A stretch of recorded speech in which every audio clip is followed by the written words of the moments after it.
sõitsime ekspeditsiooni 4 päeva, mäe kõrgusele, need seal järved igasugused oli meil ja oli ka kala. Seal me praadisime ka seda kala. Noad meil juba halvasti lõigavad ka. Võtsime kaasa jahipaunast noaterja elektriline. Ei ole kasutanud ka, ei ole proovinud, et võtsime kaasa testiks. Teeme seda unboxingu ka, vaatame. Ise ei ole veel vaatanud, mis siin on üldse. Mitte keegi meist ei tea, kuidas seda kasutada. Vaatame. Kes seda loeb?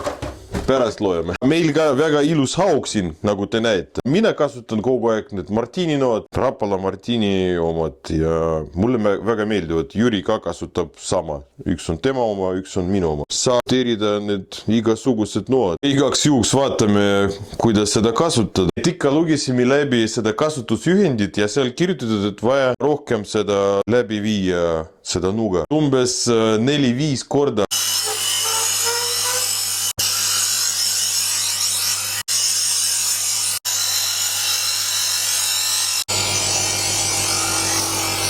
Proovime seda.